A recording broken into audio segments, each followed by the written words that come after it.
أعوذ بالله من الشيطان الرجيم. بسم الله الرحمن الرحيم.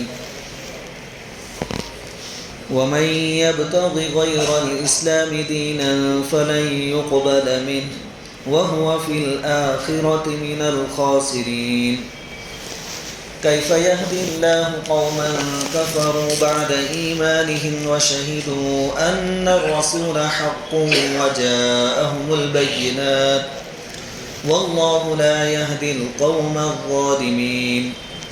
أولئك جزاؤهم أن عليهم لعنة الله والملائكة والناس أجمعين خالدين فيها لا يخفف عنهم العذاب ولا هم ينظرون إلا الذين تابوا من بعد ذلك وأصلحوا فإن الله غفور رحيم. صدق اللہ العظیم. سورہ آل عمران کی چند آیتوں کی تلاوت کی گئی ہے. پہلی آیت ہے آیت نمبر 85. اس آیت کا ترجمہ یہ ہے: جو کوئی شخص اسلام کے سوا کوئی اور دین اختیار کرنا چاہے گا تو اس سے وہ دین قبول نہیں کیا جائے گا، اور آخرت میں وہ ان لوگوں میں شامل ہوگا جو سخت نقصان اٹھانے والے ہیں.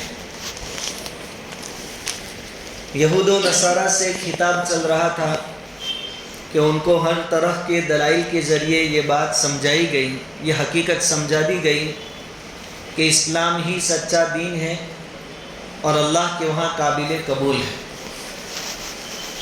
اب اگر نشانیوں اور دلائل کے آ جانے کے بعد بھی کوئی اسلام کو قبول نہیں کرے گا، نہیں اپنائے گا اور اپنے من مانے طریقے پر چلتا رہے گا تو وہ چاہے کتنے ہی اچھے اعمال کریں، آخرت میں ان اعمال پر اس کو کوئی ثواب، کوئی اچھا بدلہ نہیں ملے گا، بلکہ وہ اعمال اس کے لیے وبال جان بنیں گے.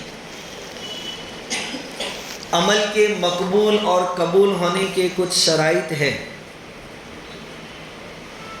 نبی کریم صلی اللہ علیہ وسلم کا ارشاد ہے: من عمل عملا لیس علیہ امرنا فہو رد.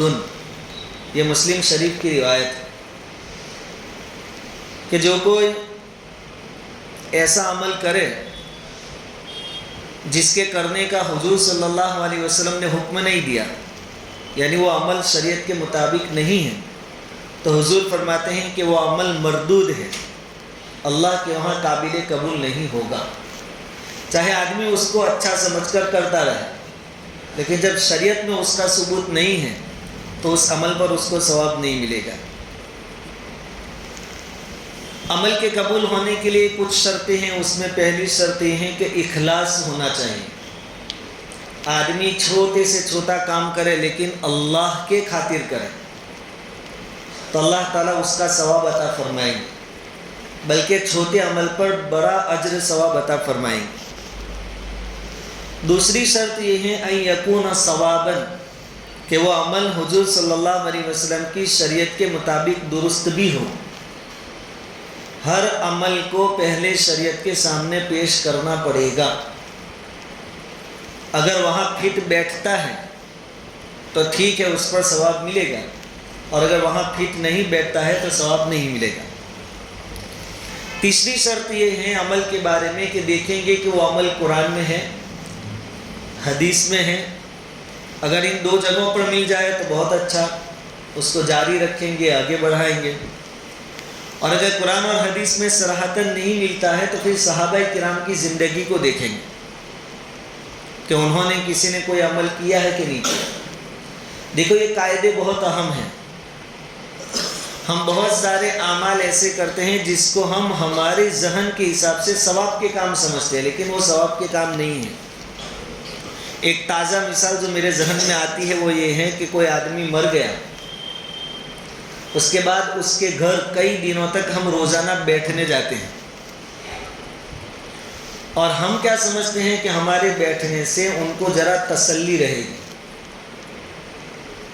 اور ہم سمجھتے ہیں کہ ہم تسلی کے لیے بیٹھ رہے ہیں تو ہمارا بیٹھنا ثواب کا کام ہے. لیکن اگر تسلی کا معاملہ ہوتا تو حضور صلی اللہ علیہ وسلم اس کام سے کیسے پیچھے رہ سکتے تھے؟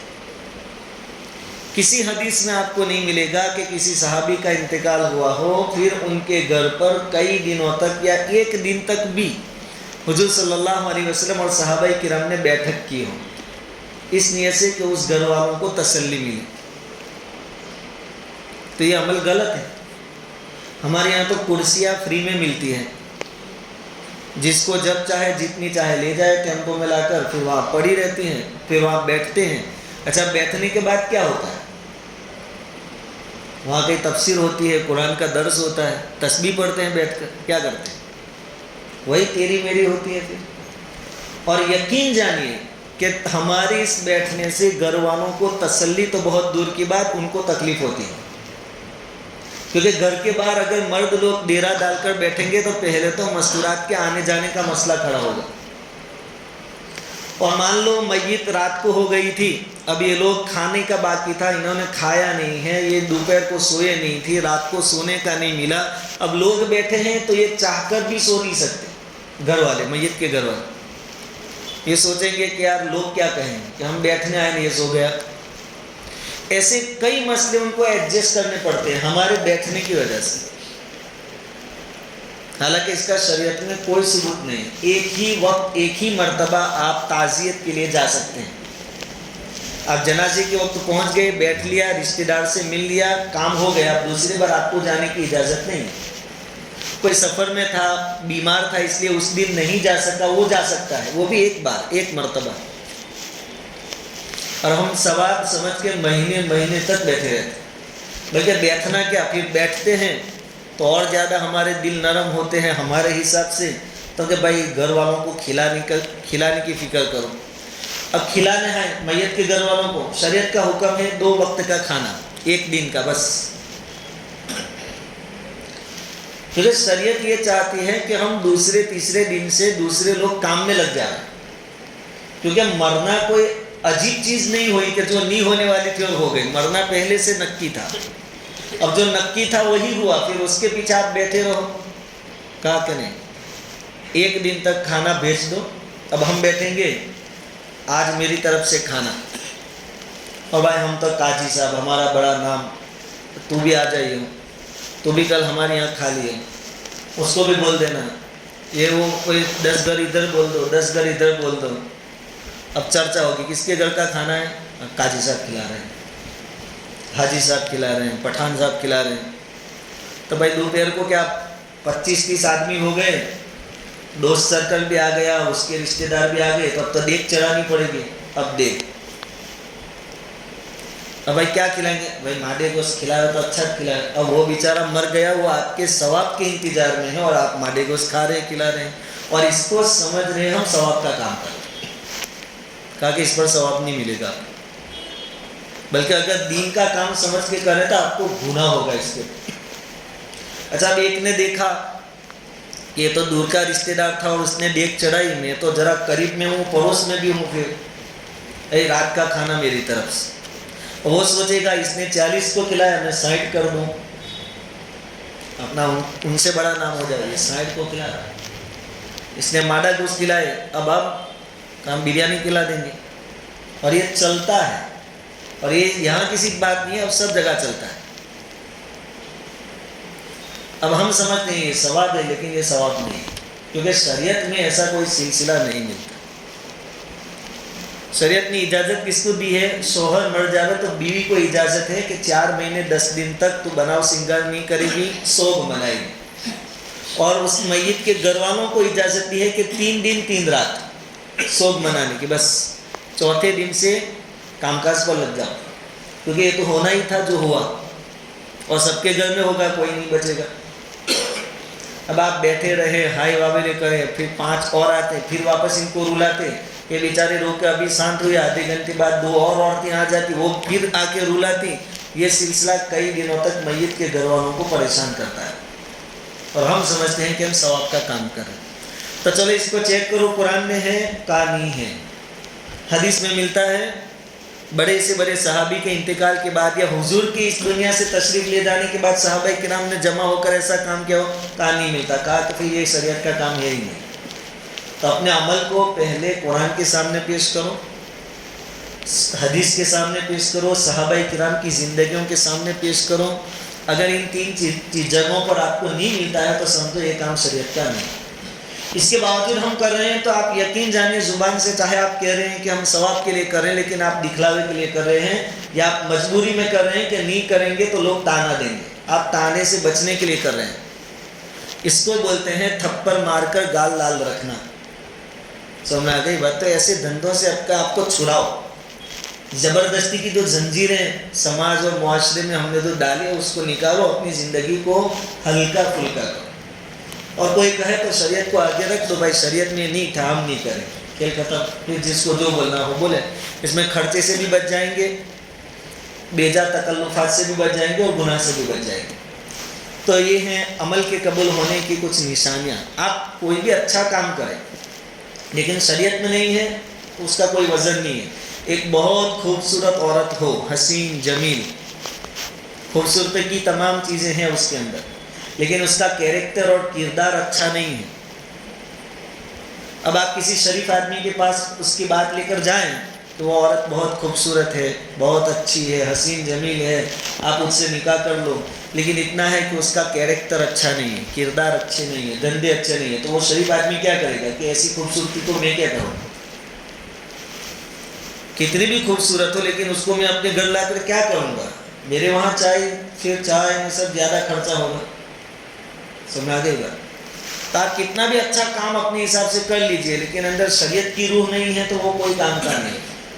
اس کے بجائے اگر کوئی عورت اتنی خوبصورت نہیں ہے، دکھنے میں اتنی اچھی نہیں ہے، لیکن اس کا کیریکٹر بہت اچھا ہے، پاک دامن ہے، پھر کسی شریف آدمی کے پاس جائیے، جس کی عقل صحیح ہو اس کے پاس جائیے اور اس سے کہیے کہ بھائی آپ کے مناسب ہے، اچھی عورت ہے لیکن اتنا ہے کہ خوبصورتی وغیرہ نہیں ہے، تو وہ کہے گا کہیں نہیں، کیریکٹر اچھا ہے نا، اصل تو وہی چاہیے کہ وہ میری عزت کی حفاظت کرے گی، اپنی عزت کی حفاظت کرے گی۔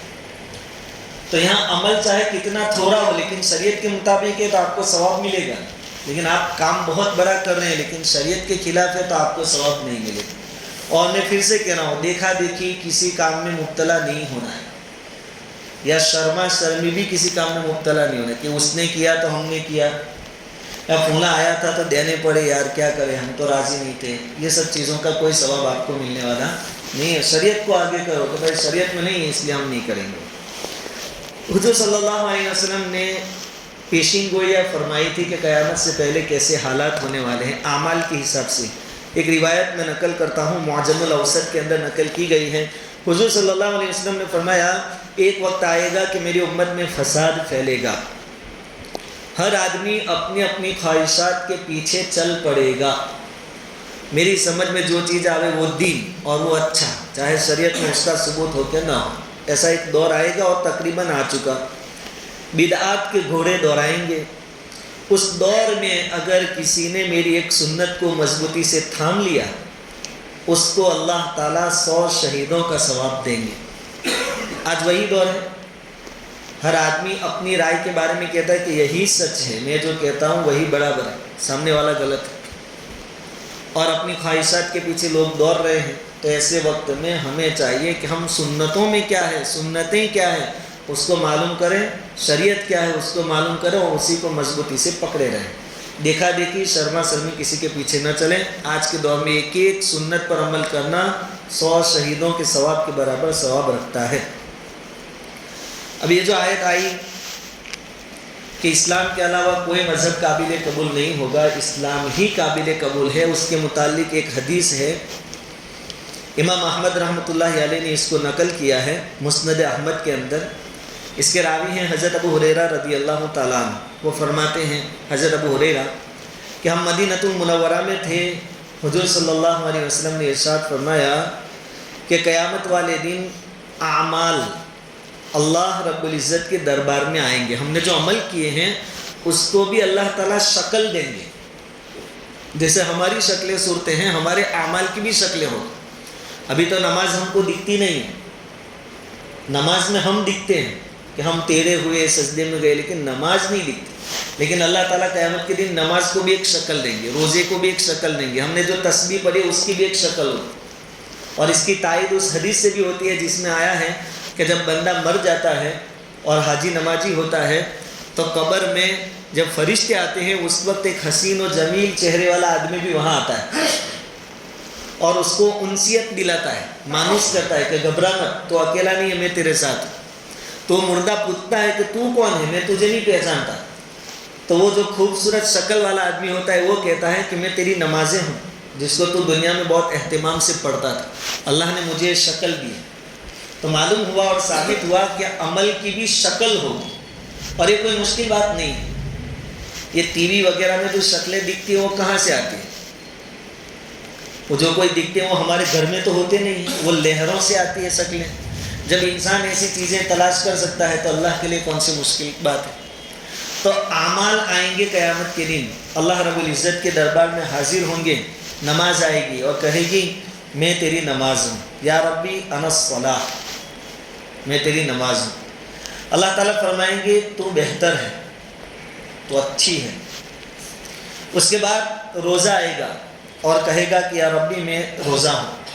اللہ تعالیٰ فرمائیں گے تو بھی خیر ہے, بہتر ہے. صدقہ بھی اپنی شکل کے ساتھ آئے گا, اللہ تعالیٰ فرمائیں گے تو بھی خیر ہے. سارے اعمال آئیں گے. آخر میں اسلام آئے گا, جس اسلام کو ہم مانتے ہیں وہ بھی اپنی شکل کے ساتھ آئے گا اور کہے گا کہ اللہ سلام آپ کی صفت ہے. اللہ کی ایک نام ایک صفت سلام بھی ہے, انت السلام. تو کہیں گے میں تیری صفت ہے سلام اور میں تیرا دین اسلام ہوں. اللہ تعالیٰ فرمائیں گے کہ بالکل تو بہتر ہے اور خیر پر ہے. اور اسلام, اللہ تعالیٰ اسلام سے کہیں گے کہ آج ہم تمہارے مطابق فیصلہ کریں گے. جس کے اندر اسلام ہوگا یعنی جس نے اسلام کو مانا ہوگا وہی کامیاب سمجھے جائیں گے, اور جس کے اندر اسلام نہیں ہوگا, جس نے اسلام کو نہیں مانا وہ کامیاب نہیں سمجھے جائیں گے, وہ ناکام سمجھے جائیں گے اور ان کو ہم جہنم میں ڈال دیں گے. اس سے معلوم ہوا اس آیت کے ضمن میں کہ اللہ رب العزت اعمال کو بھی شکلیں اور صورتیں عطا فرمائیں گے, وہ بھی قیامت کے دن حاضر ہوں گے. اور عمل قبول ہوا کہ نہیں ہوا اس کا پورا دار و مدار اسلام کو مانتا تھا یا نہیں مانتا تھا اس پر ہوگا. اسلام ہے اس کے بعد اعمال ہے تو قبول, اگر اسلام نہیں ہے پھر اعمال ہے تو کہا کہ آخرت میں کوئی کام نہیں دیں گے. تو اسلام کی جو دولت اللہ نے ہمیں عطا فرمائی ہے اس پر اللہ تعالیٰ کا شکر ادا کریں. اس کے بعد والی آیت میں ہے کیف یہدی اللہ قوما کفروا بعد ایمانہم وشہدوا ان الرسول حق وجاءہم البینات واللہ لا یہدی القوم الظالمین. کہ اللہ ایسے لوگوں کو کیسے ہدایت دیں جنہوں نے ایمان لانے کے بعد کفر اختیار کر لیا, یعنی مسلمان ہوئے پھر مرتد ہو گئے. ان کی توبہ اللہ کیسے قبول کرے, اللہ ان کو ہدایت کیسے دے, حالانکہ وہ گواہی دے چکے تھے کہ محمد اللہ کے رسول ہیں اور ان کے پاس محمد صلی اللہ علیہ وسلم کے نبی اور رسول ہونے کی واضح دلائل اور نشانیاں آ چکی تھی. اللہ تعالیٰ ایسے ظالمین کو ہدایت نہیں دیتے. اولئک جزاؤہم ان علیہم لعنۃ اللہ والملائکۃ والناس اجمعین. ایسے لوگوں کی سزا تو یہ ہے کہ ان پر اللہ کی, فرشتوں کی اور تمام انسانوں کی لعنت ہے اور وہ اسی لعنت میں ہمیشہ رہیں گے. خالدین فیہا, اسی لعنت میں رہیں گے. اور جس پر اللہ کی لعنت ہوگی, فرشتوں کی لعنت ہوگی, تمام انسانوں کی لعنت ہوگی. لعنت یعنی اللہ کی رحمت سے دور, اور جو اللہ کی رحمت سے دور ہوگا وہ اللہ کے عذاب سے قریب ہوگا, یعنی وہ عذاب میں رہے گا, وہ ہمیشہ عذاب میں رہے گا. لا یخفف عنہم العذاب ولا هم ينذرون, نہ ان کے لیے عذاب ہلکا کیا جائے گا اور نہ انہیں کوئی مہلت دی جائے گی. ان آیتوں کا بیک گراؤنڈ اور پس منظر یہ ہے کہ ایک انصاری تھے یعنی مدینہ کے رہنے والے. حضور صلی اللہ علیہ وسلم جب ہجرت فرما کر وہاں تشریف لے گئے مدینہ تو یہ بھی مسلمان ہو گئے. پھر کیا ہوا خبر نہیں, اپنی قوم کے طرف چلے گئے اور واپس مشرک ہو گئے, مرتد ہو گئے. پھر کہیں اللہ رب العزت نے ان کو ان کی تقدیر میں ہدایت لکھی تھی تو ان کو احساس ہوا, تو انہوں نے اپنی قوم کے لوگوں کو جمع کیا اور ان کو بھی معلوم تھا کہ میں نے بہت بڑا جرم کیا ہے. تو انہوں نے اپنی قوم کے لوگوں سے کہا کہ آپ لوگ حضور کے پاس جائیے صلی اللہ علیہ وسلم اور پوچھئے کہ میں اگر توبہ کر لوں، کیونکہ میں اسلام سے پھر کر مرتد ہو گیا، اب اگر میں توبہ کر کے واپس مسلمان ہو جاؤں تو میری توبہ قبول ہوگی؟ حضور سے یہ سوال کرو۔ ان کی قوم کے لوگ آئے انصار حضور کی خدمت میں، حضور صلی اللہ علیہ وسلم سے سوال کیا، اللہ رب العزت نے آیت کریمہ نازل فرمائی، حضور نے فرمایا کہ ہاں توبہ قبول ہوگی، لیکن اس کے کچھ شرائط ہیں۔ پہلی شرط کہ توبہ سچی اور پکی ہو۔ گناہ کرتا جا رہا ہے اور اللہ توبہ یوں کر، اب سامنے سے عورت جا رہی ہے، اس کو دیکھ بھی رہا ہے توبہ توبہ توبہ توبہ، اب وہ دیکھنا بھی من نہیں کر رہا اور یہاں توبہ توبہ کرتا ہے، تو یہ کوئی توبہ نہیں ہے۔ توبہ میں 3 اسٹیپ ہے۔ پہلا، فی الحال اس گناہ کو چھوڑ دے، جس گناہ میں مبتلا ہوا تھا اسی وقت چھوڑ دے۔ ایک کام تو یہ، اگر دل میں نیت ہے کہ آپ تو 27ویں رات ہے، دعا کرتے ہیں اور مولوی صاحب کی دعا پر زور زور سے آمین کہیں گے، لیکن کل سے کام تو وہی کرنے ہیں جو روزانہ کرتے آ رہے ہیں گناہ کے، تو پھر یہ توبہ کا کوئی مطلب اور مقصد نہیں۔ آپ کو اسی وقت وہ گناہ چھوڑنے پڑے، اس کے بعد توبہ کرے تو توبہ کہلائے۔ تو پہلا اسٹیپ یہ ہے کہ فی الحال فی الفور اسی وقت وہ چیز وہ گناہ چھوڑ دے۔ دوسری بات یہ ہے کہ جو ہو گیا اس پر ندامت بھی ہو، افسوس بھی ہو، اس پر افسوس بھی ہو کہ واقعتاً مجھ سے غلط ہوا۔ یہاں جو انصاری مرتد ہو گئے تھے ان کو بہت افسوس ہوا، ندامت ہوئی کہ واقعتاً میں نے غلط قدم اٹھایا، تو جو گناہ ہوا اس پر افسوس ہو۔ اور تیسری بڑی چیز کہ آئندہ کبھی اس گناہ کو نہیں کروں گا، ایسا پکا ارادہ ہو، آئندہ کبھی وہ گناہ نہیں کروں۔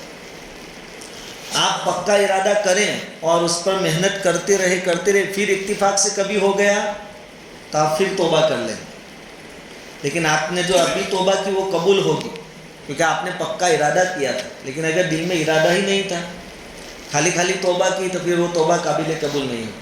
یہ جو صحابی تھے ان کے اندر تینوں شرطیں پائی جاتی تھی، ان کو افسوس بھی تھا اور انہوں نے پھر توبہ بھی کی، یعنی گناہ چھوڑ بھی دیا، کفر چھوڑ کر واپس اسلام میں داخل ہوئے اور پھر ہمیشہ اسلام پر رہے، ہمیشہ رہے۔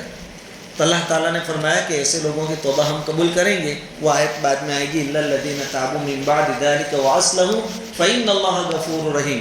توبہ کر لیں اور اپنے عمل کو درست کر لے، گناہ کو چھوڑ دے، تو اللہ غفور رحیم۔ فی الحال جہاں تک توبہ کی بات ہے، کب تک قبول ہوگی؟ حدیث میں آتا ہے کہ قیامت کی نشانیاں جب ظاہر ہوگی، اس میں ایک بڑی نشانی یہ ہوگی کہ سورج روزانہ مشرق سے نکلتا ہے، اس وقت مغرب سے نکلے گا، یعنی غروب ہونے کی جگہ سے نکلے گا، ریٹرن۔ ایسا ہونے سے پہلے توبہ قبول ہوگی،